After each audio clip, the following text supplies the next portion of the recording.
and welcome back to my channel. I'm Cassandra Mack, and today I figured why not do a bit of self-myofascial release or foam rolling with me. So, on my mind today, really been thinking about just how important it is to take care of your body, because your body and your mind are truly interconnected.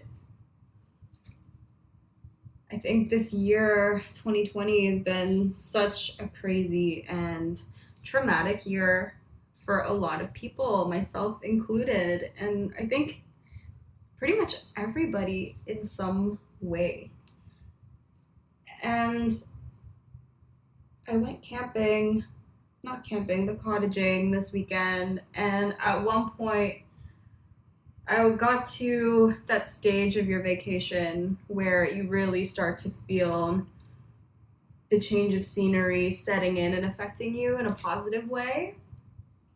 But with that, it also helps you to really find perspective on the things that you've been going through in your day-to-day environment. And for me, a big part of that was losing work for a large chunk of the year, and a lot of other things that come with that. There's a lot of emotional burden that comes with that. And I could feel somatically that I've been holding on to a lot of sort of negativity and lower vibration emotions. And when you start to hold on to those lower vibration emotions, it's especially when you're an optimist like myself, if that's your jam, if that's what really gets you through your days in a positive way, it's easy, if not completely natural, to suppress emotions. And although I'm never consciously trying to suppress, I'm always trying to express, because I think that there's such value in expression. I am more of a natural suppressor. I'm more of a natural peacekeeper, and I'm more of a natural optimist who, as a survival mechanism, looks for the positive in things and looks for, optimistic outcomes, even in the eye of a storm. So I had kind of a bit of a breakthrough moment this weekend where I was sitting outside and I could really just feel the moonlight washing over me, and I could feel the trees breathing around me. Felt like electricity, and it really put me in a moment of presence with myself where I had clarity and understanding over things that I was feeling in my body, like heaviness and sadness and grief and shame. And, I think grief was a really big one, grieving over the life that we all used to know, grieving over experiences lost, even things like money lost. I'm not above being bummed out about losing money and what that means for the experiences I can have and the things that I can afford and stuff like that as well. It's still a bummer, even if I can meditate my way out of it and out of that feeling.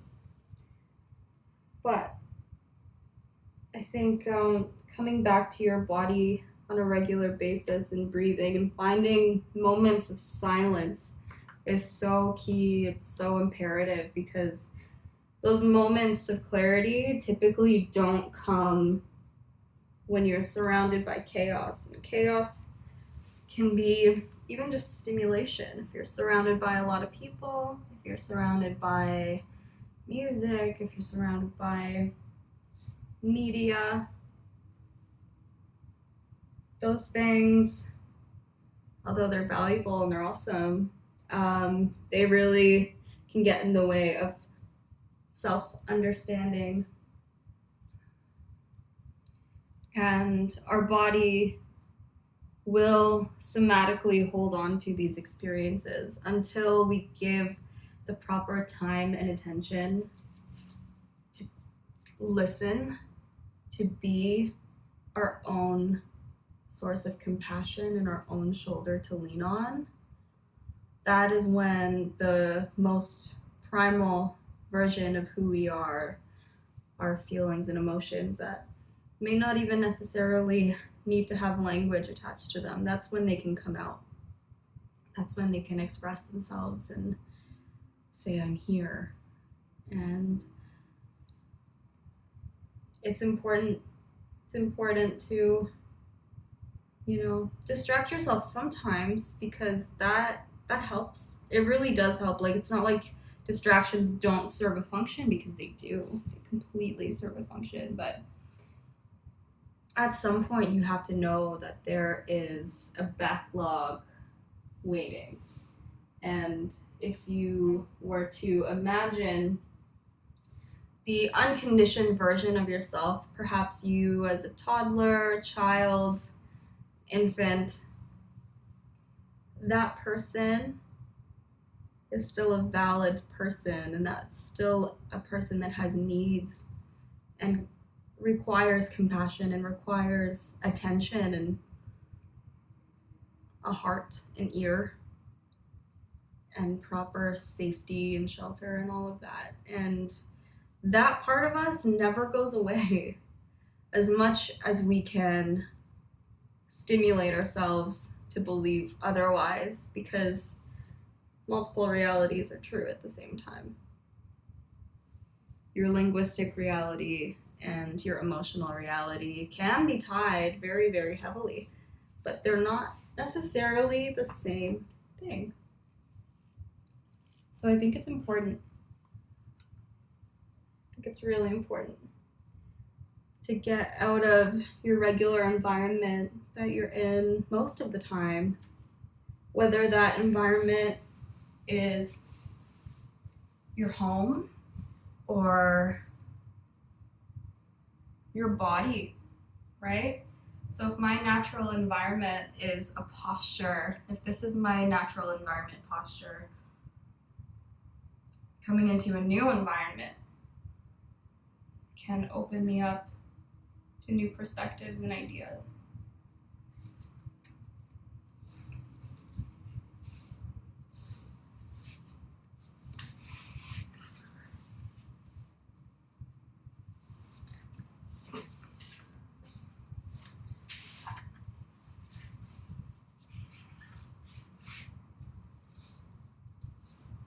There we go.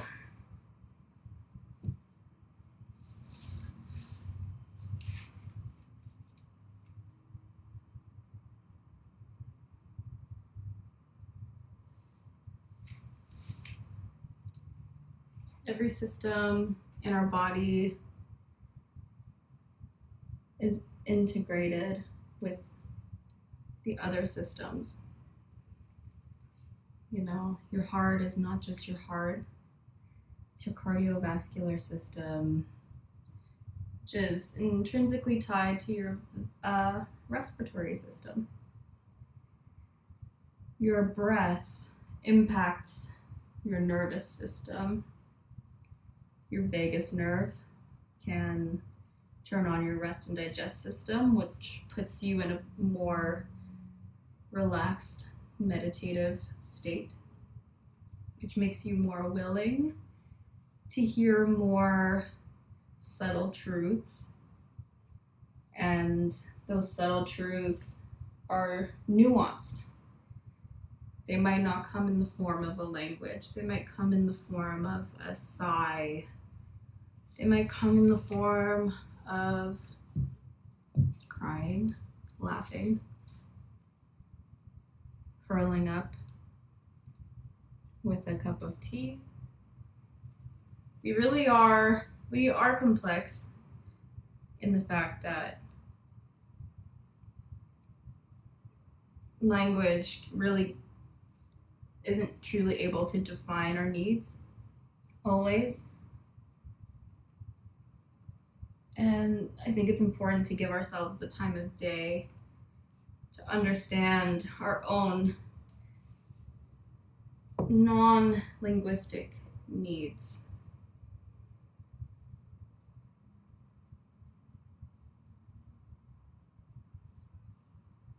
Rolling out my chest muscles here as well as my lats,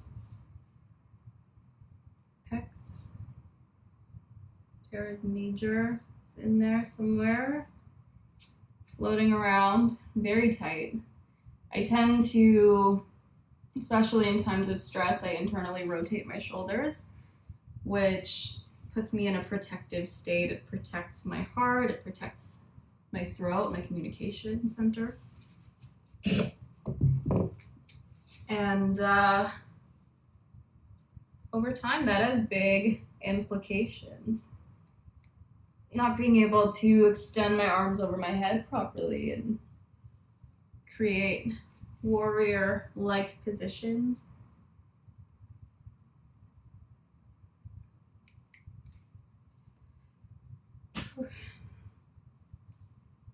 Being able to take a deep breath and oxygenate my blood, even over-oxygenate my blood just for a minute. Alkalize my blood, stimulate that vagus nerve for that relaxation that can be hindered by a tight chest, by the inability to breathe fully. And, you know, a guarded heart is something that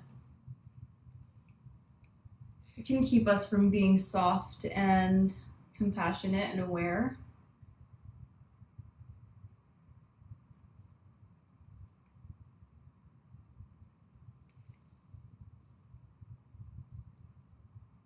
Confident.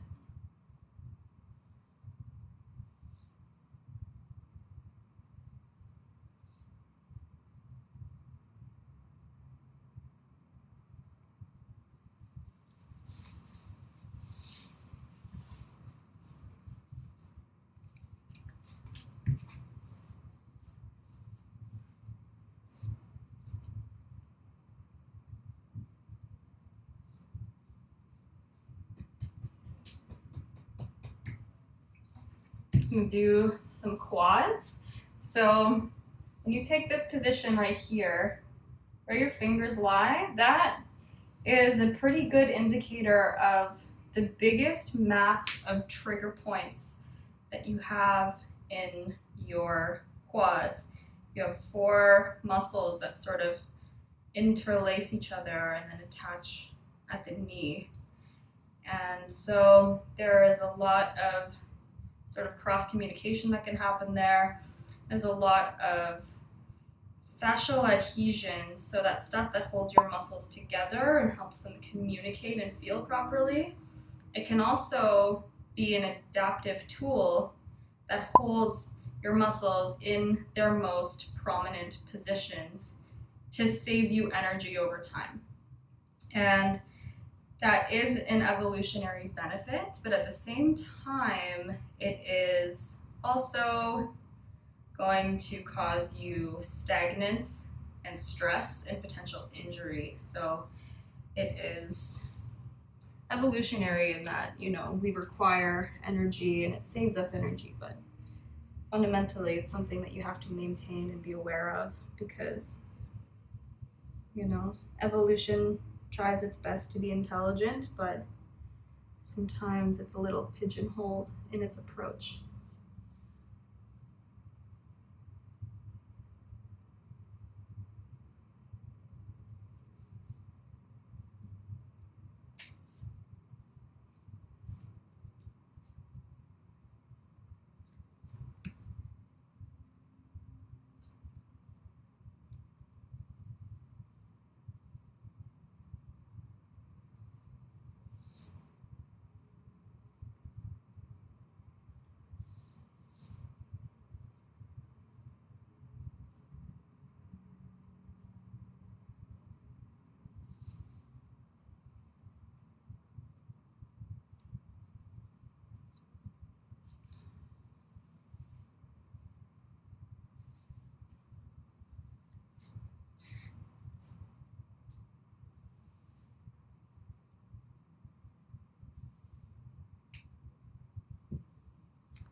about as close into the splits as I'm going to get for now. If I were to spend another 20 minutes doing that, which I probably might once I turn the camera off, then I'm going to start to see something very close to the splits.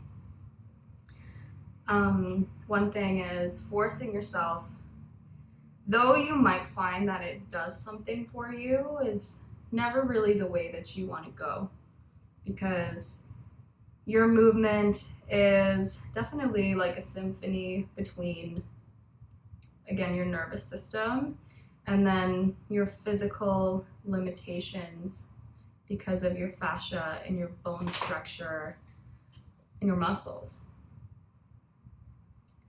and the connective tissue as well. So your nervous system is going to try and communicate with your brain and give it a sense of spatial awareness. So if you have that spatial awareness, your brain, if it senses that you dramatically deviate from that spatial awareness, it will send out signals to prevent you from deviating too far and going into the range of injury. So that's a good thing. However, it doesn't mean that you are unable to adapt. Just don't force yourself. So if I try right now and force myself into a side split on this side, if I go like this, if I start going any further, because I have tightness here in the groin region, one, this stretch can start to become painful. That's a clear sign that it's a bit too much of a stretch for you. And the second sign is when you start to feel shaking and pushback. That's like when you're driving and your ABS, your automatic brake system, starts going off. That is the computer trying to say, hey, don't do that. If you are doing things carefully and effectively, that response wouldn't occur. So giving yourself the space to breathe. Every time you take a breath, you are expanding. And every time you exhale that breath, you're giving yourself ample time to naturally settle into the space that you've expanded and created. So keep doing that over time, and you'll notice that if you give yourself enough time, you will be able to dramatically improve your mobility and your nervous system's comfort of awareness over time.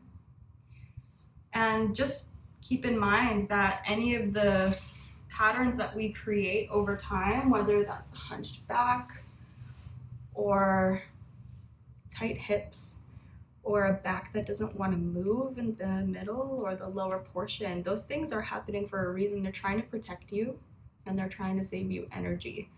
So there is always a sense of discernment that you're going to have when it comes to creating new ranges of motion.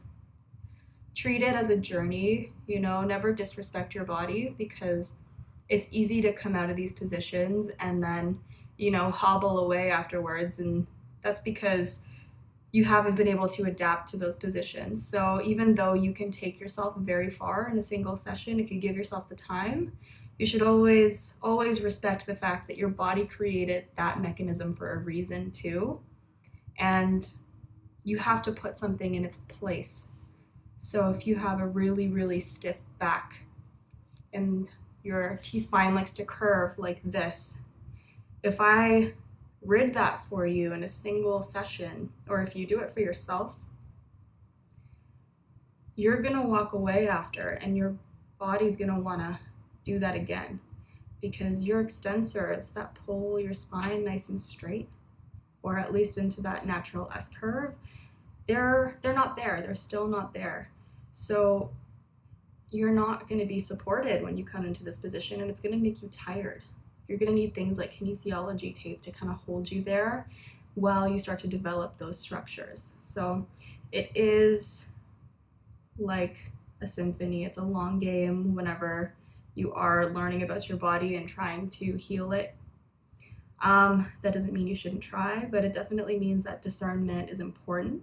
And I hope everyone is able to find that. This was a bit of a nebulous topic today, and I'm glad you guys came along for a little bit of it. There's definitely a lot more that we could go into with, learning how to psychosomatically heal yourself, because we're all holding on to experiences that we need to let go of, and a lot of them are non-verbal experiences that we need to process, which include emotional release and moving out of positions that protect us from experiencing these emotions, because we have to be functional humans throughout the day. And damn, there's layers to this shit. It's like a cake or an onion or a parfait, you know what I'm saying? So yeah, there will definitely be a couple more of these. If you have any questions about anything you heard today, I am more than happy to go into anything I talked about in more detail, whether that's in the comments below or in a future video. Remember to take care of yourself, learn about yourself, and give yourself the space and compassion to learn what it is that you need. And I'll see you guys in the next one.